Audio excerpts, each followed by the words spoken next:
Good morning, good afternoon, or good evening, wherever you are in the world. I'm Wendy Arnold, and I'm the co-founder of ELT Consultants. We are absolutely delighted to be able to sponsor this groundbreaking event. All right, I shall start my presentation.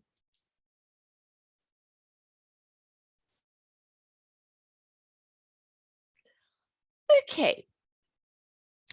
The core message that we want to get across with this presentation, which is about professionalizing TEYL by being an example, is understanding the concept of professionalism and how that relates to your own competence, your confidence, and your commitment, and an awareness as a professional, which is the key to being an example.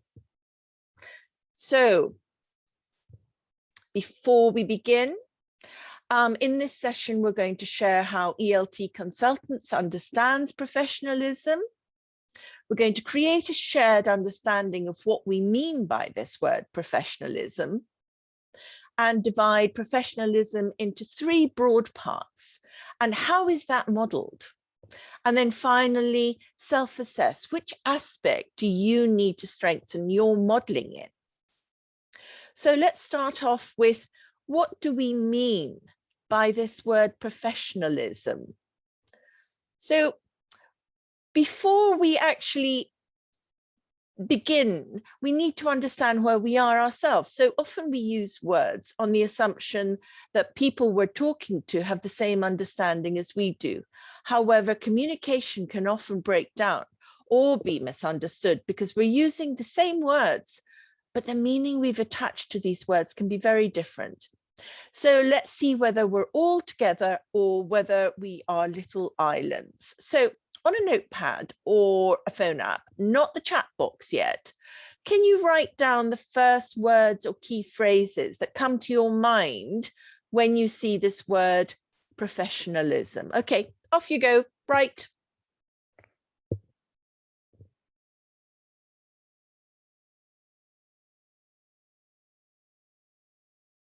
Okay, good old think. All right, so I can see lots of chats coming in. All right, so we've got 4, 5, 6, 7. Well done. Very nice. Now, that's lovely. Good. All right. Can you just count out how many of these keywords or phrases you came up with and put that number in the chat box? Ooh, got some more now. Ooh, somebody got 12. Well, brilliant. Okay, well done. All right, so good old share. Well done for having so many. Now I'd like you to add the first 5 words or key phrases you wrote into that chat box.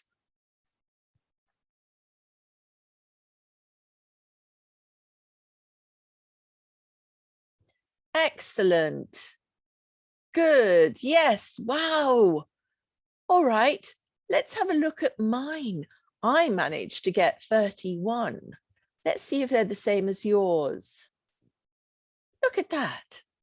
So responsible, calm, caring, helpful, honest, accountable, common sense, high standards, dependable. So lots of yours were the same as mine. Excellent. Good. Right.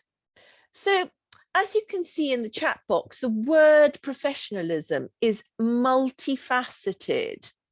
And more often than not, the words and phrases you wrote down can be filed under one of the following headings: knowledge, skills, and qualities. So we're going to break down all those words into these 3 different categories. And we'll look at each one one at a time, so that we can understand why it's important and what it looks like when it's being used effectively. So let's start off with knowledge. Why is that important? Why do we need to have knowledge when we are teaching English to young learners? Well, in order to be professional, we need to have specialist knowledge and understanding, which is essential when working with children and teenagers. So what do we mean by knowledge? So again, can you think, and this time write in the chat box, what knowledge do you need to learn in order to work professionally with children and teenagers?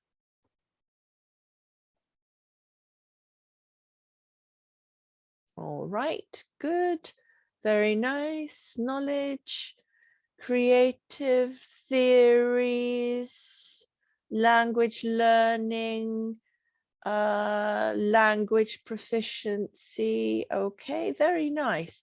All right, well, here are some of ours. Child development. We need to understand how children develop and how children learn language. So learning theories are really important. Language learning theories are really important. The methodology for teaching language, really important. Materials design for different age groups, classroom management, very important. Language proficiency, assessment, so many different things, aren't there? Do you have anything different? All right, so how can you model that knowledge? Well, you need to have a professional code of conduct or ethics. You need to advocate to improve the quality of educational provision in your context. You need to enhance the professional status and working conditions. Harry Kucha has already spoken about that. You need to be able to explain professional practices in the teaching and learning process. All right, so now how do we put some of those very theoretical ideas into practice? So skills was the next one that we were breaking down into. So why are skills important? Well, in order to act in a professional way, this means that you need to have a subset of skills in order to engage and build trust with colleagues, and a diverse range of students and parents and caregivers. All right, so what do we mean by that? So these are learnt skills. So again, if you can write in the chat box, what do you mean by these?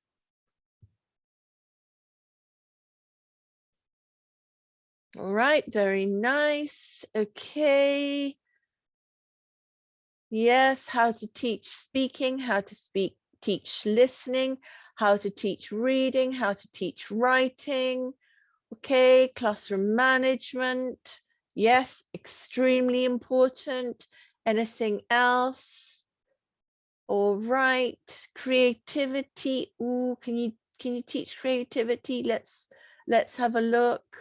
All right, so here are some of the ones that I wrote. So methodology for language learning, being a good communicator, being accountable, being positive, being a leader, time management, which I'm very aware that I need to have right now, reflective practitioner, a builder of trust, inclusive, a designer of materials, a listener, being a good listener, an organizer. Good. All right, so how do you model these skills? Well, by working cooperatively with your colleagues, your communities, your families, the families of the children that you teach with, having an authentic professional relationship with your colleagues, and these communities that have been spoken about already, and families, creating learning environments that are diverse and inclusive. And then the last of the three were the qualities. And why is it important? Well, again, to act in a professional manner means you have to have specific qualities that exemplify engagement, building trust with colleagues, and a diverse range of students and parents and caregivers. So what do we mean by that? Now, I've written innate, but can you learn these as skills? So again, can you write in the chat box, please?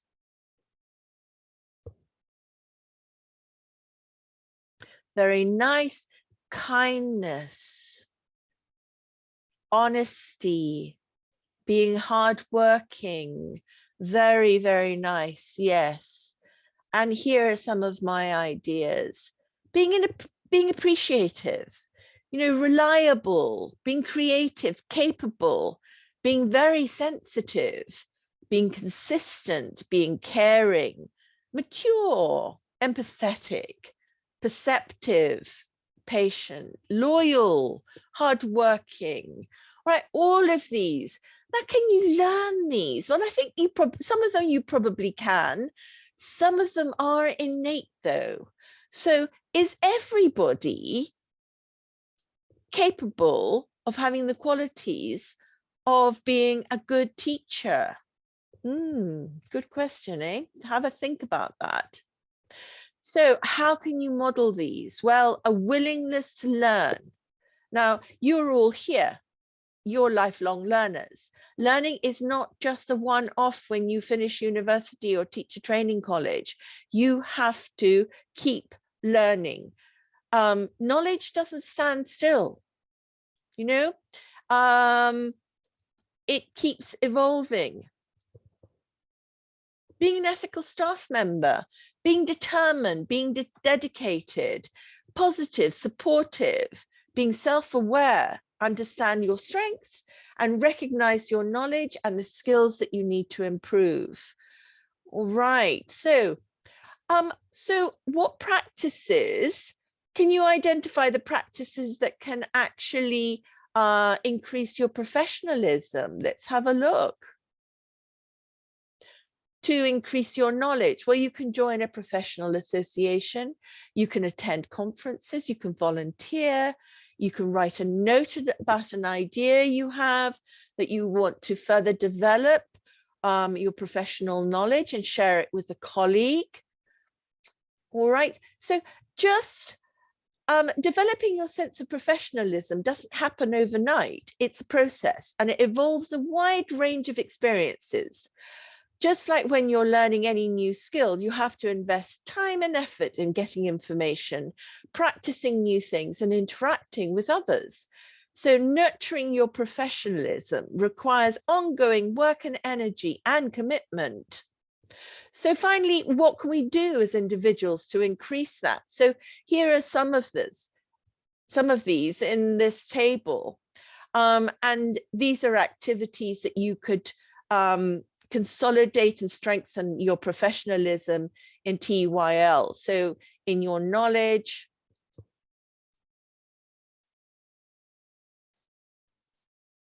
in your skills, you could interview a co-worker. Let's see, why didn't that do that? A co-worker that you think models professional skills that you'd like to develop. Ask for feedback from colleagues, students, parents on your working relationships, and take part in regular continued professional development activities. And qualities. Now, this is a very interesting one. Keep a journal of your successes so you can identify what you are good at. All right, your quality, and then have a think about, well, what qualities do I have that made that successful in the classroom? So think about a class that you feel that went really well. What was it that made it so good? You could have your own personal inventory reflecting on your understanding or professionalism, making a plan for your future on how you want to develop yourselves, for example, your listening skills. So really important to think about yourself, self-assess yourself, and what strand would you like to improve further? So if professionals do not model what we're trying to teach, then we really are teaching something else, right? So a point to ponder. And thank you very much for listening to me. And we have, as I said before, delighted to be able to be part of this conference, which is groundbreaking. Now, another little point, I noticed a lot of comments in the chat box of people who are very keen to get their certificates. Now, whilst a certificate is really important to show evidence that you've been here, unless you have learned something useful that you can use in your classroom, a certificate won't do that. That just shows that you are collecting certificates, really. So please enjoy the conference, think about what is being said, take something inside and use that in your classroom. All right, because that's what we want you to be able to do. All right, thank you very much, and enjoy the rest of the conference.